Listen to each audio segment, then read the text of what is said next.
Hello students, today we are going to read the remaining parts of narration.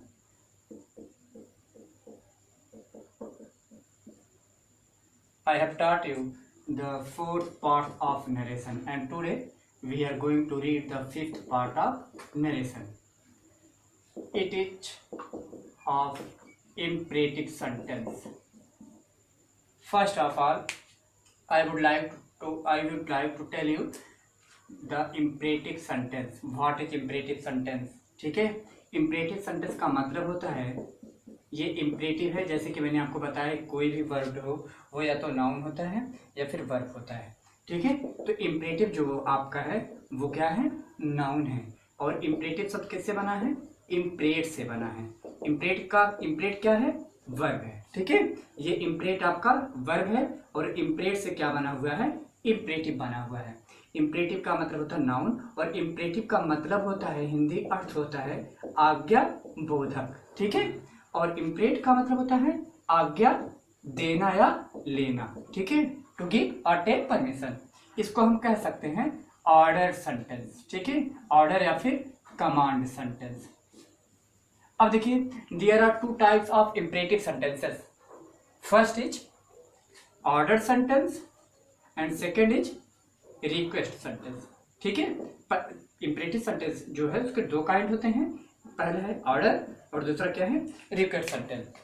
तो देखिए, जैसे कि आप लोगों ने देखा कि there are two types of imperative sentences. First is order sentence and second is request sentence. So what are the differences between order and request sentence? दोनों में क्या डिफरेंस है? कैसे हम पहचानेंगे कि दिस इज ऑर्डर सेंटेंस और this is request sentence? तो आप यह देखिए, देखिए सबसे पहले हम आपको फॉर्मेशन ऑफ इम्परेटिव सेंटेंस बता रहे हैं. इम्परेटिव सेंटेंस की फॉर्मेशन क्या होती है? ठीक है, जैसे आप लोगों ने असर्टिव सेंटेंस पढ़ा तो असर्टिव सेंटेंस में ये होता है subject plus verb plus object. Negative sentence में आप लोगों ने पढ़ा कि subject plus helping verb plus not plus subject helping verb plus not plus verb में आईएनजी, उसके बाद ऑब्जेक्ट की कॉन्टिन्यूअस की है. ठीक है, उसके बाद आपने इंट्रोगेटिव पढ़ा. इंट्रोगेटिव में यही हेल्पिंग वर्ब आपका पहले आ जाता है. Helping verb plus subject plus object. ठीक है, उसके बाद इंट्रोगेटिव पढ़ा.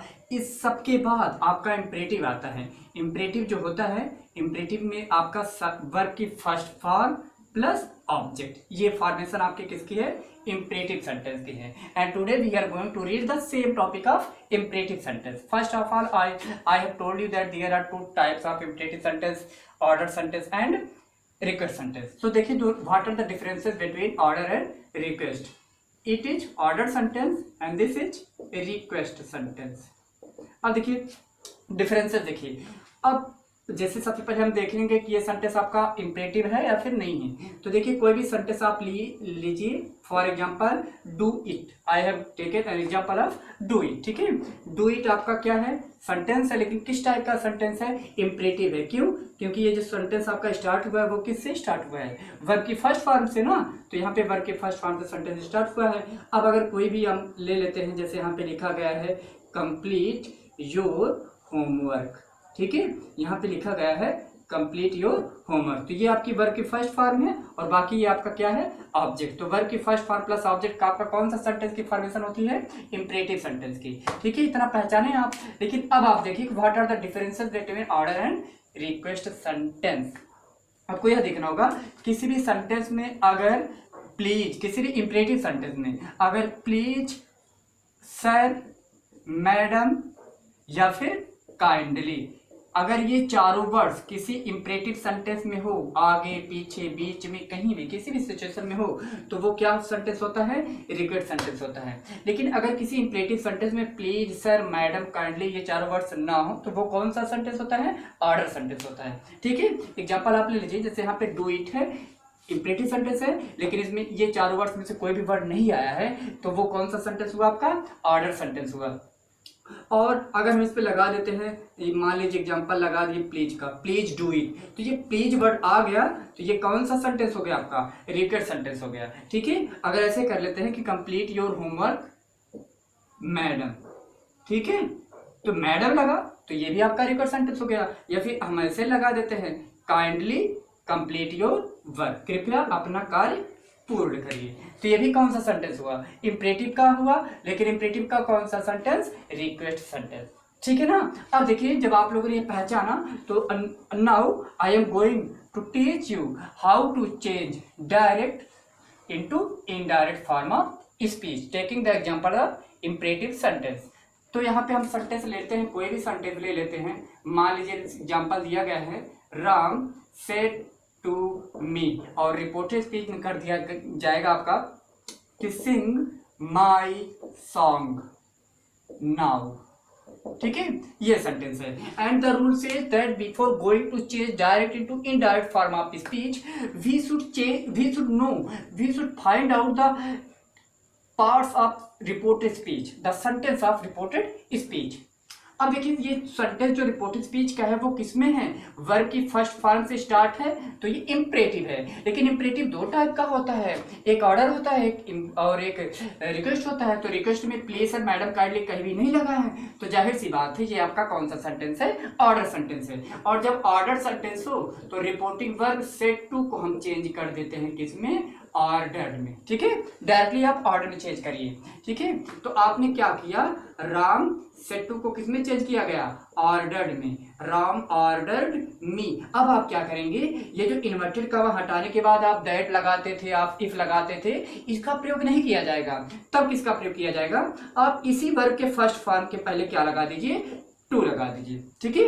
इस टू को आप वर्ब के फर्स्ट फॉर्म के पहले प्रयोग करिए। अब सिंग हुआ, वर्ब की फर्स्ट फॉर्म यहां भी रहेगी। अब माई है, क्योंकि माई किस पर्सन में है, फर्स्ट पर्सन में, और first person always take the subject of the reporting verb. अब देखिए यहाँ पे रिपोर्टिंग वर्ब का सब्जेक्ट राम है और माई फर्स्ट पर्सन में चेंज होगा, इसी के अकॉर्डिंग राम के प्रोनाउन क्या है, ही। अब माई किस केस में है, पॉसेसिव केस में, तो let us change my in place of he, ठीक है। तो यहाँ पे आप चेंज करिए, ही, हिम, हिज, और किसमें चेंज करना आपको, आई, मी, माई। माई को चेंज करना किसमें, ही में, तो माई है पॉसेसिव केस में, तो ही का पॉसेसिव केस क्या हो जाएगा, हिज हो जाएगा, ठीक है। सिंग हिज, सॉन्ग का क्या हो जाएगा, सॉन्ग। नाउ, नाउ को आप किस में चेंज करते हैं, दे में चेंज करते हैं, ठीक है। आपको करना क्या है, आप सेड टू को चेंज करिए ऑर्डर में, और वर्ब के फर्स्ट फॉर्म के पहले क्या लगा दिया करिए, टू लगा दिया करिए। अब एक एग्जांपल और मैं आपको देता हूं, जैसे यहाँ पे लिखा गया है, the boy said to the teacher, ठीक है, और रिपोर्टेड स्पीच में कर दिया गया है कि मार्क मी प्रेजेंट, ठीक है, यानी मुझे उपस्थित करिए, ठीक है, मेरा प्रेजेंट लगाइए। अब देखिए आपने क्या किया यहाँ पे, द बॉय। अब इसको चेंज करने के पहले आप एक नजर इसको देखिए, take a glance of reported speech.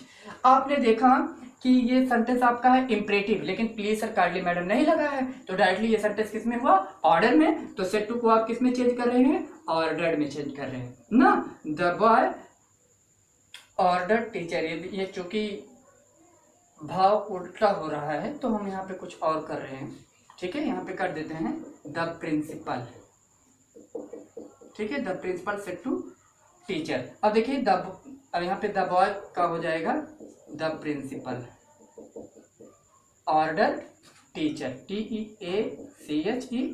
अब आप इन्वर्टेड कामा क्या करिए, हटाइए। इन्वर्टेड कामा हटाने के बाद क्या लगता है, टू लगाया जाता है, टू लगा ना।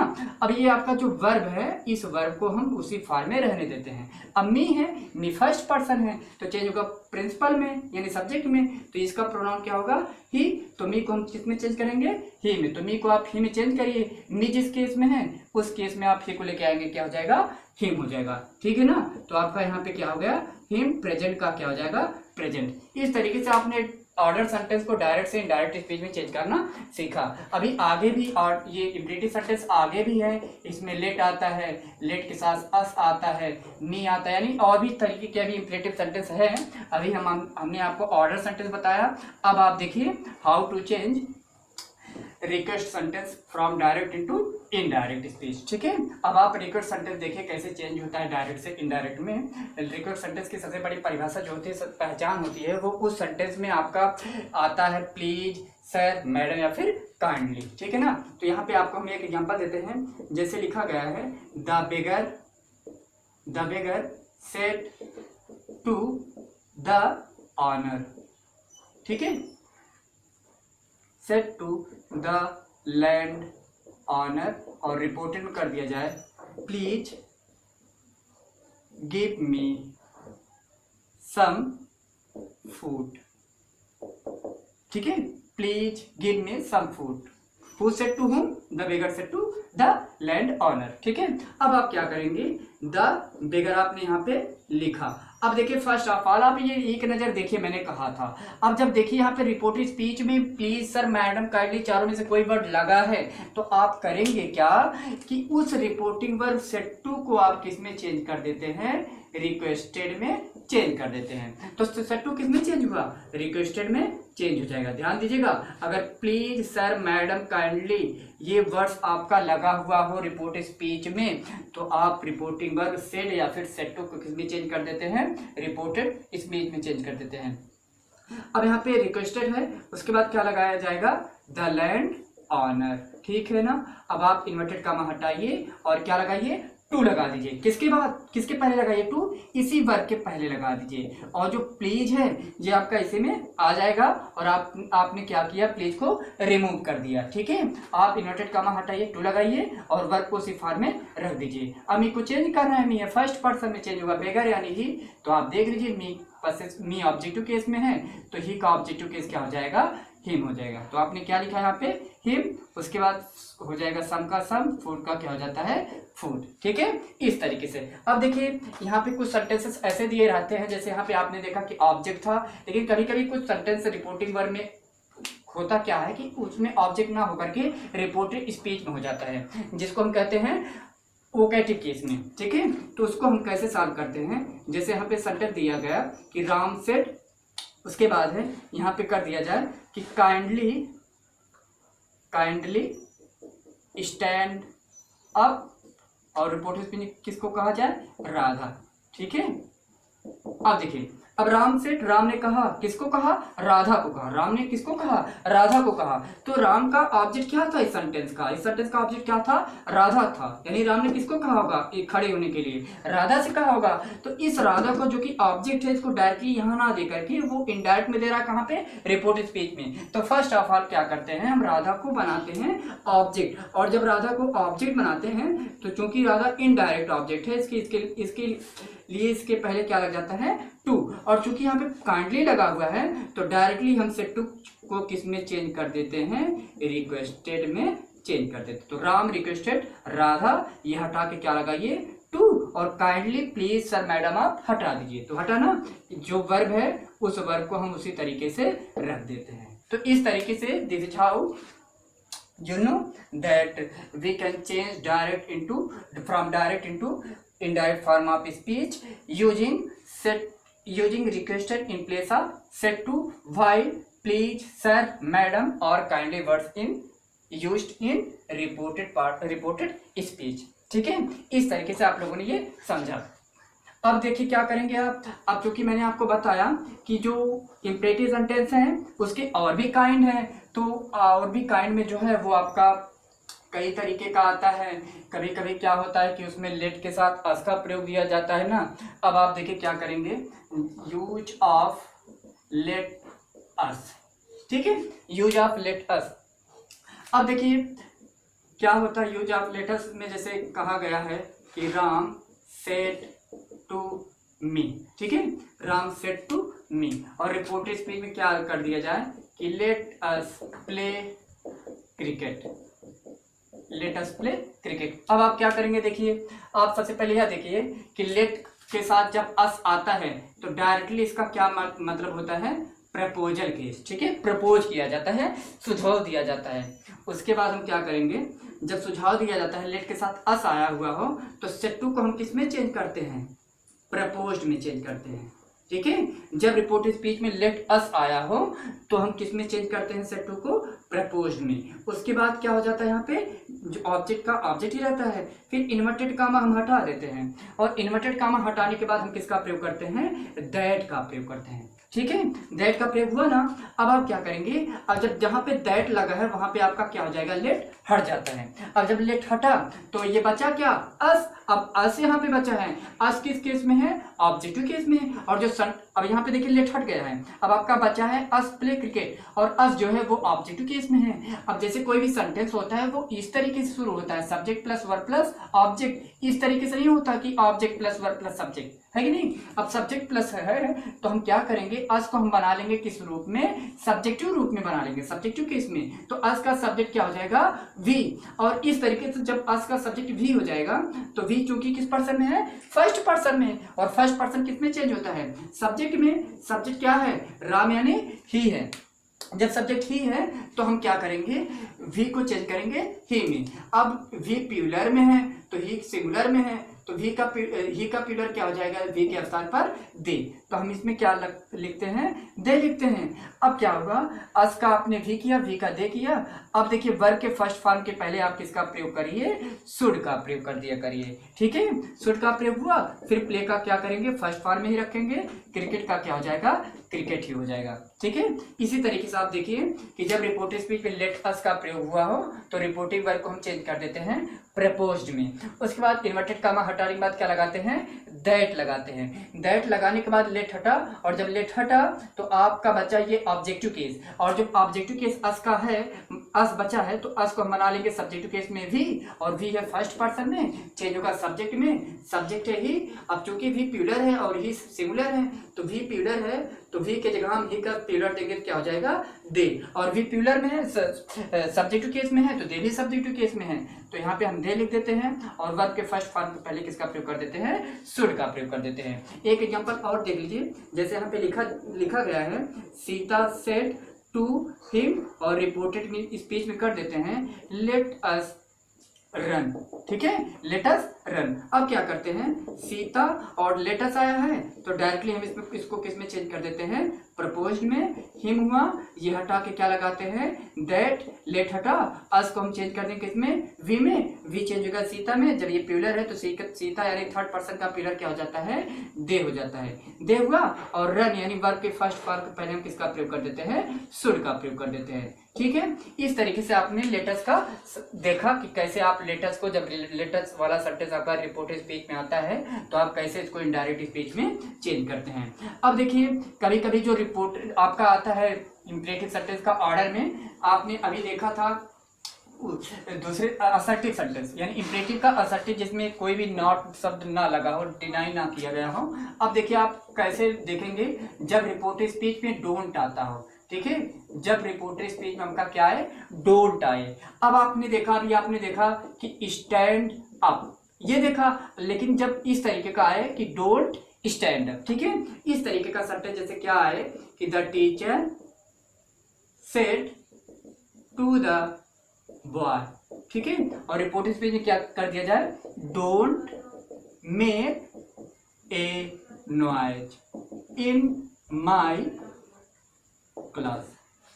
ठीक है, अब देखिए क्या करेंगे आप, सबसे पहले आप देखिए जब रिपोर्टेड स्पीच में डोंट आता हो तब आप क्या करेंगे, सबसे पहले आप ये देखिए कि ये किस सेंटेंस, कौन सा सेंटेंस है, तो पता चलेगा ये इंपरेटिव है। कैसे, क्योंकि वर्ब के फर्स्ट फॉर्म से सेंटेंस शुरू हुआ है, उसमें कोई भी सब्जेक्ट नहीं है। अब डायरेक्टली आप क्या करिए, जब रिपोर्टेड स्पीच में ये डोंट आए और वर्ब के फर्स्ट फॉर्म यानी इंपरेटिव सेंटेंस डोंट में हो, नेगेटिव में हो, तब आप क्या करेंगे, आप जो सेड टू हो आप उसको दो तरीके से चेंज कर सकते हैं। एक चेंज करेगा आप किसमें, ऑर्डर्ड में चेंज कर सकते हैं, और दूसरा अगर आपको ऑर्डर ना चेंज करना हो तो आप किसमें चेंज कर सकते हैं, फॉरवर्ड में चेंज कर सकते हैं। ठीक है, दोनों का हम वो बता देते हैं, फॉर्मेशन बता देते हैं। अगर आप रिपोर्टिंग वर्ब को ऑर्डर में चेंज करेंगे तो इस तरीके से हो जाएगा, subject plus ordered plus object. ठीक है, उसके बाद not plus two plus verb की फर्स्ट फॉर्म प्लस जो आपकी रिमेनिंग वर्ड है वो। अगर आप फॉरवर्ड का प्रयोग करेंगे तो इस तरीके से होगा कि subject plus forward plus object के बाद टू प्लस वर्ब की फर्स्ट फॉर्म, उसके बाद रिमेनिंग वर्ड। इस तरीके से। यानी अगर आप ऑर्डर का प्रयोग करेंगे तो आपको वर्ब के पहले किसका प्रयोग करना होगा, नॉट टू का प्रयोग करना होगा। लेकिन अगर आप फॉरवर्ड का प्रयोग करेंगे तो आप वर्ब के पहले किसका प्रयोग करेंगे, सिर्फ टू का प्रयोग करेंगे। ठीक है, इसको हम आपको चेंज करना बताते हैं पहले ऑर्डर्ड में। तो यह हो जाएगा द टीचर से टू को आपने किस में चेंज किया, ऑर्डर्ड में। द टीचर ऑर्डर्ड, किसको ऑर्डर किया गया, बॉय को ऑर्डर किया गया। इन्वर्टेड कॉमा हटाइए, क्या लगाइए, वर्ब क्या है, मेक। और इस जब आप इंपरेटिव सेंटेंस बनाते चेंज करते हैं डायरेक्ट से इनडायरेक्ट में, तो आप क्या करते हैं कि आपने ये मैंने बताया कि जब आप ऑर्डर में चेंज कर रहे हैं तो आपको किस में चेंज करना है, आप इसी वर्ब के पहले क्या लगाइए, नॉट टू का प्रयोग करिए। इसी तरीके से मैंने वो वाला सेंटेंस जिसमें बताया था लेटेस्ट में, उसमें दैट का प्रयोग होता है, सिर्फ लेटेस्ट वाले में। इस तरीके के सेंटेंस में you can not use that in form of A conjunction. ठीक है, आप क्या करेंगे, आपने ऑर्डर लगाया है तो आप वर्ब के पहले किसका प्रयोग करिए, नॉट टू का प्रयोग करिए। ठीक है, नॉट टू हुआ, अब आपने क्या लगाया, मेक यानी वर्ब के फर्स्ट फॉर्म। अब ए नॉइज का क्या हो जाएगा, noise in my first person, change होगा टीचर में, तो टीचर का क्या है, ही, आई, मी, माई, ही, हिम, हिज। तो यहाँ पे क्या हुआ, हिज हुआ पासिफिकेशन ना, क्लास का क्या हो जाएगा, क्लास। इस तरीके से आपको ऑर्डर वाला करना है। अगर आपको फॉरवर्ड में करना है तो आप इस तरीके से करेंगे, द टीचर से टू को किस में आप चेंज करेंगे, फॉरवर्ड में। द टीचर फॉरवर्ड किसको किया गया, द बॉय। ठीक है, फॉरवर्ड जो है ये आपका फॉरवर्ड सेकेंड फॉर्म है। फॉरवर्ड का फर्स्ट फॉर्म क्या होता है, फॉरवर्ड। फॉरवर्ड का मतलब क्या होता है, मना करना। ठीक है, ये ऑलरेडी एक निगेटिव वर्ड है। जब ये ऑलरेडी एक निगेटिव वर्ड है तो इसके लिए आप नॉट का प्रयोग इसकी तरह नहीं करेंगे। ठीक है, फॉरवर्ड द बॉय। अब देखिए क्या है, ये जो वर्ब है इसी वर्ब के पहले हमें क्या लगा देना होगा, सिर्फ टू लगा देना होगा। और जब ऑर्डर बनाएंगे तो वर्ब के पहले हमें किसका प्रयोग करना होगा, नॉट टू का। लेकिन जब फॉरवर्ड का बनाएंगे तो वर्ब के पहले सिर्फ हमको क्या लगाना है, सिर्फ टू लगाना है। अब बाकी रिमेनिंग वर्ड्स आप ऐसे लिख लीजिए। अब माई को चेंज करना है, सब चेंज होगा टीचर में। टीचर क्या होगा, ही, तो आप क्या कर देंगे समझ के, हिज, और क्लास का क्या हो जाएगा, क्लास हो जाएगा। ठीक है, इस तरीके से आप don't I way reported speech में इंपरेटिव सेंटेंस को आप इस तरीके से चेंज कर सकते हैं, ऑर्डर में या फिर फॉरवर्ड में। अगर आप ऑर्डर में चेंज करेंगे तो वर्ब के पहले नॉट टू का प्रयोग करना होगा। अगर आप फॉरवर्ड में चेंज करेंगे तो वर्ब के पहले किसका प्रयोग होगा, सिर्फ टू का प्रयोग होगा। ठीक है, अब आप कुछ वर्क करिए, वर्क दे रहे हैं, वर्क करिए। और अगले वीडियोज में हम आपको आगे के पार्ट्स को, इंपरेटिव सेंटेंस का जो आगे के पार्ट्स हैं, क्वेश्चन टैग भी है, इंपरेटिव सेंटेंस का भी क्वेश्चन टैग बनता है। मैंने आपको इंट्रोगेटिव क्वेश्चन टैग बताया था, और इंपरेटिव सेंटेंस का भी क्वेश्चन टैग बनता है, और ये कंपटीशन लेवल की इंग्लिश है। ठीक है, लेकिन इसके पहले आपको इंपरेटिव सेंटेंस अच्छे से पढ़ना होगा, तभी आप इंपरेटिव क्वेश्चन टैग को सॉल्व कर सकते हैं। तो इसके लिए आप कुछ वर्क लीजिए और उसको करके दिखाइए। हम अगले वीडियो में आपको आगे की जानकारी देते रहेंगे। जैसे यहाँ पे सेंटेंस पहला मैंने दिया है, the leader said to the boy, the leader said to the boy, please come, please write a letter to me। ठीक है, अगला है she said to him, don't cry at this time। Third है we या फिर she said to me, let us play। ठीक है, आप इसको सॉल्व करिए और आगे की वीडियोज में हम आपको आगे के बारे में आगे की बातें बताएंगे। ठीक है।